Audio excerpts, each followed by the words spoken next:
Assalamualaikum warahmatullahi wabarakatuh. Halo teman-teman semuanya, apa kabar? Di video kali ini kita akan memberikan tips dan trik untuk menghafal pasal Undang-Undang Dasar 1945 beserta soal-soal yang sering keluar pada saat tes CPNS, khususnya di bagian TWK. Ayo langsung saja kita mulai. Tips dan trik untuk menghafal pasal Undang-Undang Dasar 1945 itu, kita tidak usah menghafal bunyi pasal keseluruhan, tetapi cukup intinya saja. Kenapa saya bilang begini? Karena biasanya di dalam soal TWK tes CPNS itu jarang yang menanyakan isi pasal keseluruhan. Biasanya tidak pernah ditanyakan bunyi dari pasal sekian, ayat sekian adalah jarang ya. Tetapi biasanya yang ditanyakan itu contohnya, siapakah yang melantik presiden? Nanti kita bisa lihat contoh soalnya di slide berikut ini. Kita lihat pasal 1, ini tentang bentuk dan kedaulatan. Jadi yang ayat satunya itu berbunyi, negara Indonesia itu adalah negara kesatuan. Jadi kita bikin aja dengan NKRI, Negara Kesatuan Republik Indonesia. Dan yang di ayat 2-nya itu kedaulatan berada di tangan rakyat. Kita bikin aja kedaulatan rakyat. Yang ketiga itu negara Indonesia adalah negara hukum. Jadi untuk singkatnya kita bikin negara hukum. Jadi kalau kita untuk menghafal pasal 1 yang bentuk dan kedaulatan ini, yang pertama itu NKRI, yang kedua itu kedaulatan rakyat, dan yang ketiga itu negara hukum. Biasanya kalau di pasal pertama ini jarang keluar soalnya. Kita ke pasal kedua itu tentang MPR, yang mana yang ayat satunya itu berbunyi, MPR ini terdiri dari DPR dan DPD yang dipilih melalui pemilu. Jadi di sini kita singkat aja yang ayat satunya itu DPR dan DPD kemudian pemilu. Di sini udah ada MPR-nya, berarti ini artinya itu terdiri dari DPR dan DPD yang dipilih melalui pemilu. Kemudian yang kedua, MPR itu bersidang sekali dalam 5 tahun. Kita bikin aja sidang 1 kali 5 tahun.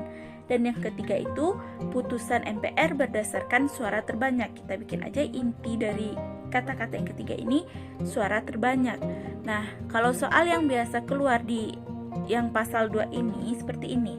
MPR biasanya melaksanakan sidang sebanyak A. sekali dalam setahun, B. sekali dalam 2 tahun, C. sekali dalam 5 tahun, D. 5 kali dalam setahun, E.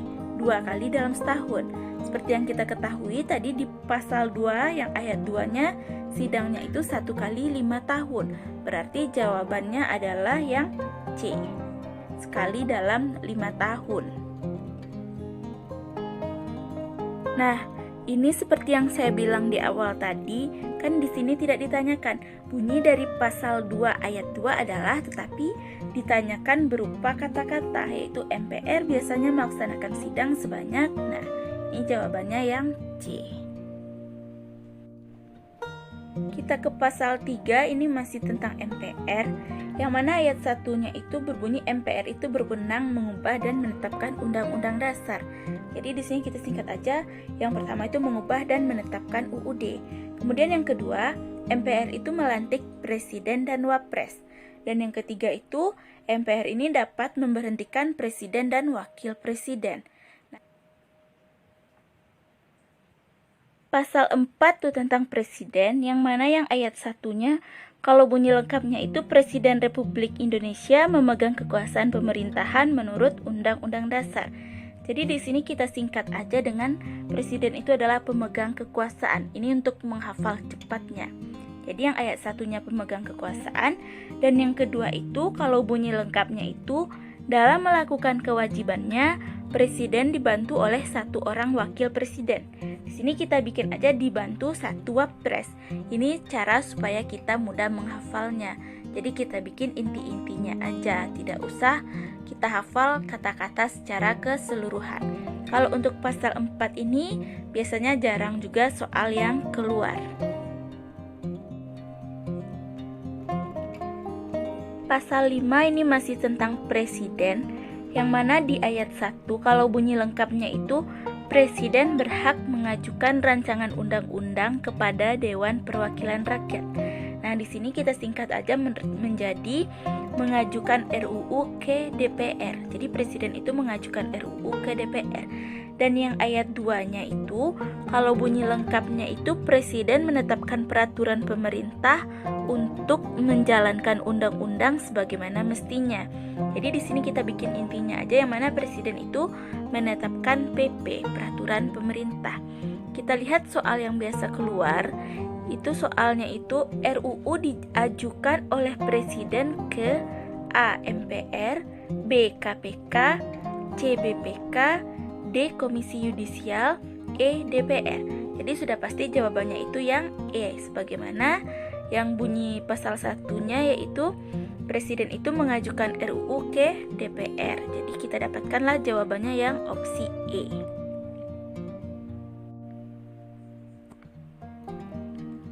Pasal 6 itu tentang calon presiden atau calon wakil presiden. Kita lihat yang ayat 1-nya di sini hanya WNI, warga negara Indonesia. Kalau bunyi lengkap dari pasal 6 ayat 1 itu sangat panjang, yaitu calon presiden dan calon wakil presiden harus warga negara Indonesia sejak kelahirannya dan tidak pernah menerima kewarganegaraan lain karena kehendaknya sendiri, tidak pernah mengkhianati negara, serta mampu secara rohani dan jasmani untuk melaksanakan tugas dan kewajiban sebagai presiden dan wakil presiden. Kalau itu kita hafalkan sangat panjang kan teman-teman, itu kita bisa menghafalnya butuh waktu lama.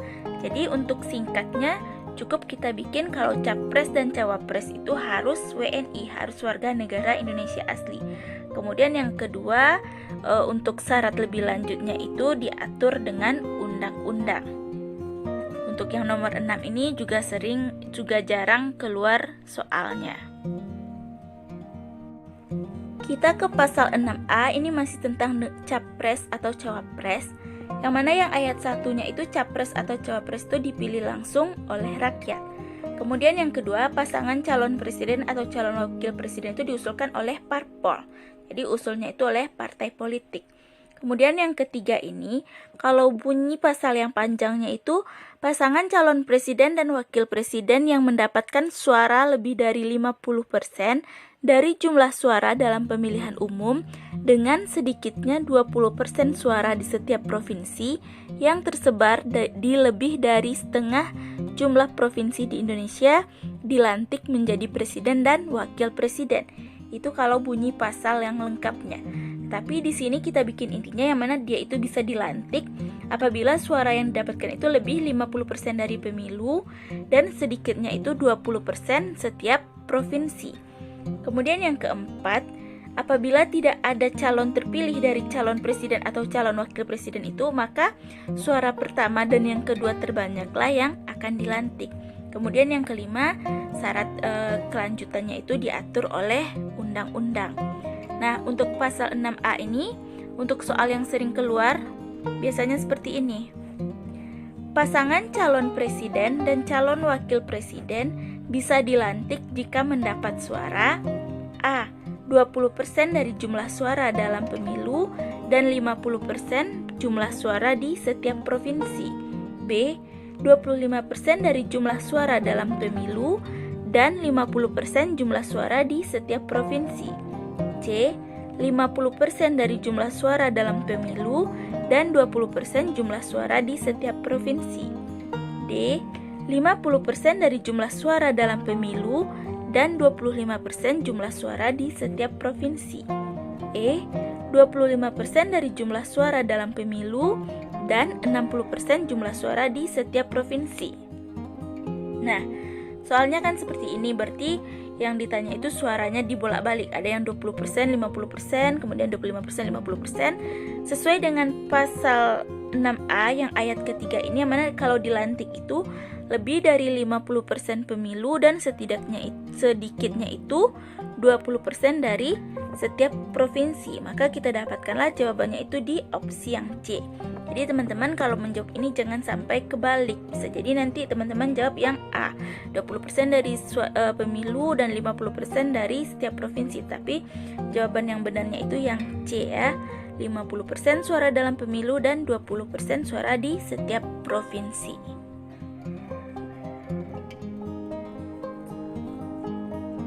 Kita ke pasal 7, ini masih tentang presiden dan wapres, dimana kalau di pasal 7 ini jabatannya itu 5 tahun dan bisa dipilih 1 kali masa jabatan sesudahnya.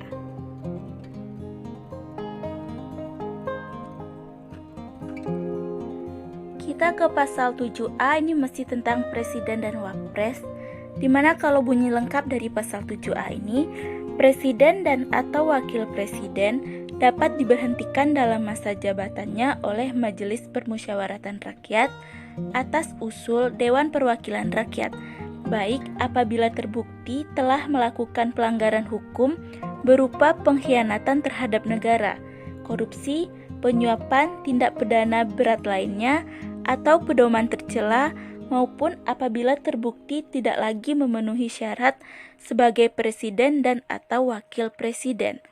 Kalau itu kan panjang.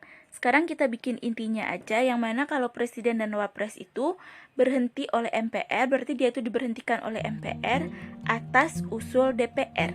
Nah, untuk pasal 7A ini, biasanya soal yang sering keluarnya itu seperti ini.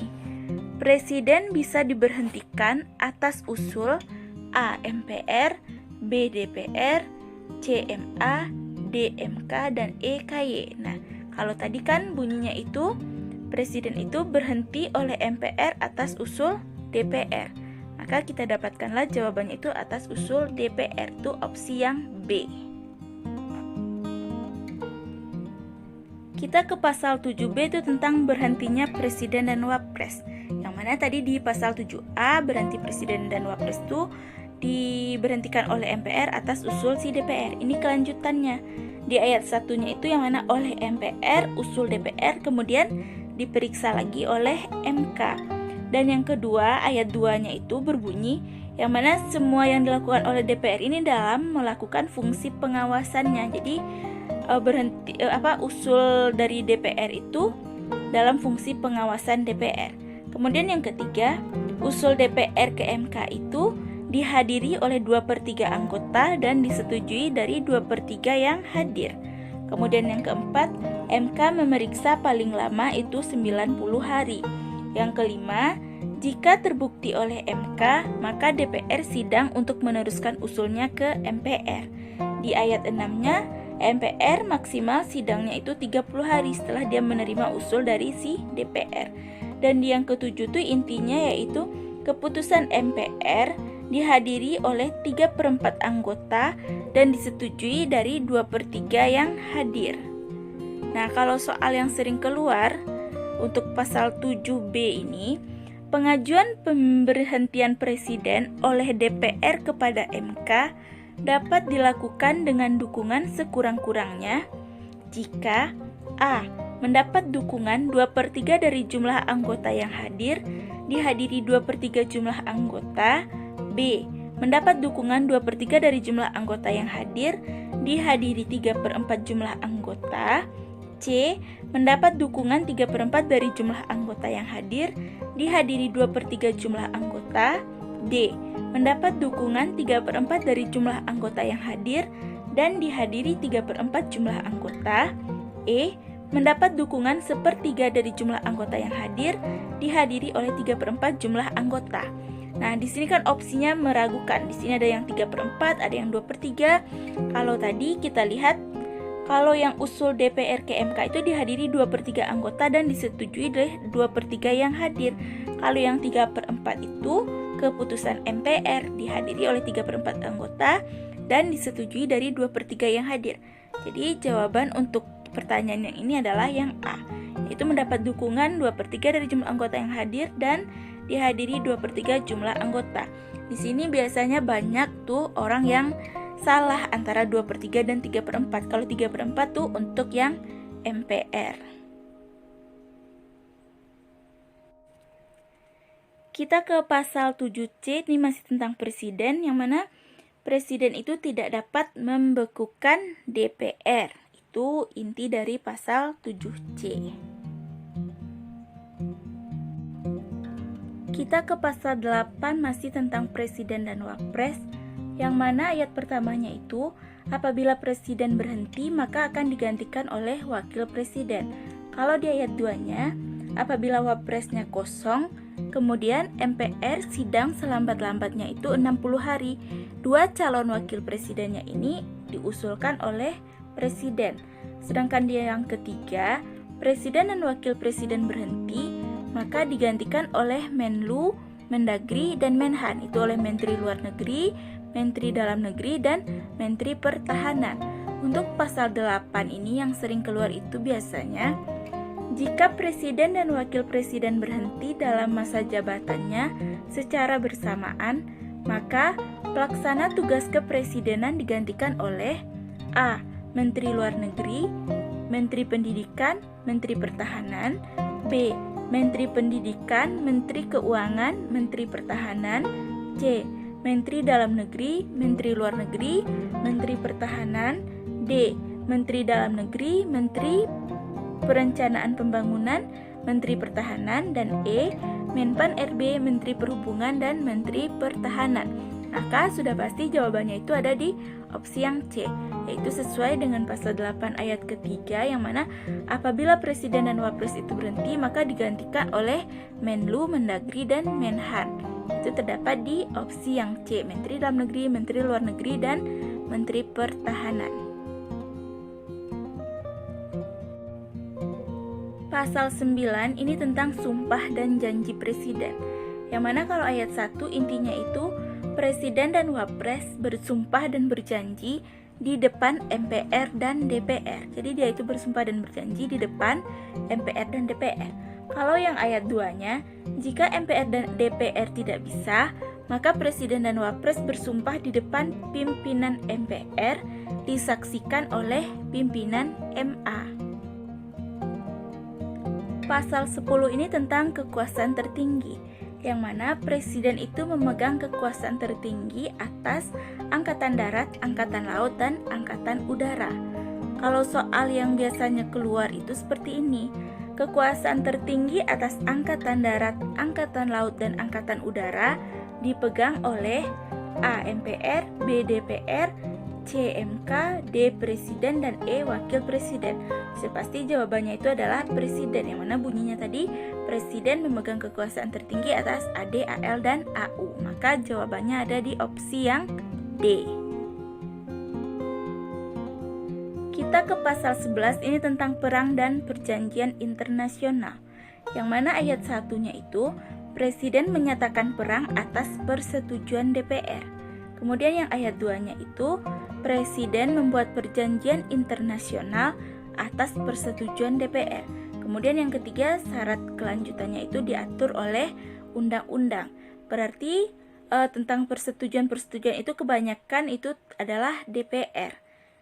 Kalau pertanyaan yang sering keluar tentang pasal 11 ini seperti ini. Presiden menyatakan perang, membuat perdamaian dan perjanjian dengan negara lain atas persetujuan A. MPR, B. DPR, C. MK, D. MA, dan E. KY. Sudah pasti jawabannya itu adalah DPR, seperti pasal 14 yang barusan kita lihat. Kita ke pasal 12 tentang keadaan bahaya, yang mana presiden menyatakan keadaan bahaya. Biasanya yang pasal 12 ini jarang keluar di soal TWK CPNS. Kita ke pasal 13, yaitu tentang duta dan konsul, yang mana kalau inti dari ayat 1-nya itu adalah presiden mengangkat duta dan konsul. Kemudian yang kedua, presiden mengangkat duta dan konsul itu atas pertimbangan DPR. Nah, DPR lagi kan, kalau yang tadi juga DPR. Kemudian yang ketiga, menerima duta negara lain atas pertimbangan DPR lagi, di atas pertimbangan DPR. Kalau soal yang sering keluar untuk pasal 13 ini, atas pertimbangan siapakah Presiden mengangkat duta? A. MPR, B. DPR, C. MK, D. MA, dan E. KY.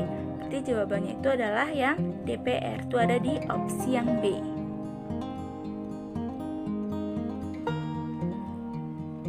Lanjut pasal 14 itu tentang hak presiden. Yang mana yang pertama itu, presiden memberi gerasi dan rehabilitasi atas pertimbangan MA. Nah, ini yang agak beda dari yang sebelumnya. Yang mana sebelumnya pertimbangan-pertimbangan itu biasanya DPR. Kalau yang gerasi dan rehabilitasi itu atas pertimbangan MA. Kemudian yang ayat 2-nya, presiden memberi amnesti dan abolisi atas pertimbangan DPR. Nah, yang amnesti dan abolisi itu udah pertimbangan DPR lagi. Berarti yang beda itu cuman gerasi dan rehabilitasi. Itu atas pertimbangan MA ada di pasal 14 ayat yang pertama. Kalau soal yang biasa keluar itu, hak presiden untuk memberikan gerasi dan rehabilitasi atas pertimbangan siapa?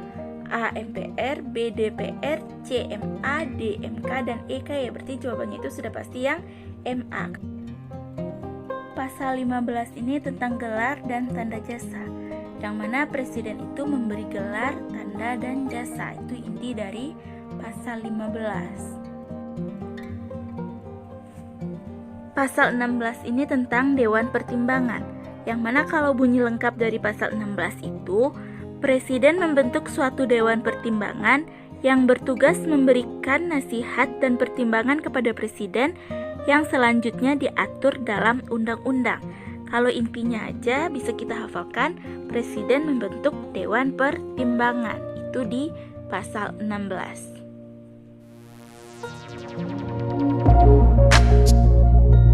Oke teman-teman, sekian dulu untuk video kita kali ini. Jangan lupa untuk di-like, komen, serta di-subscribe dan di-share kepada teman-teman yang lainnya agar channel ini terus berkembang.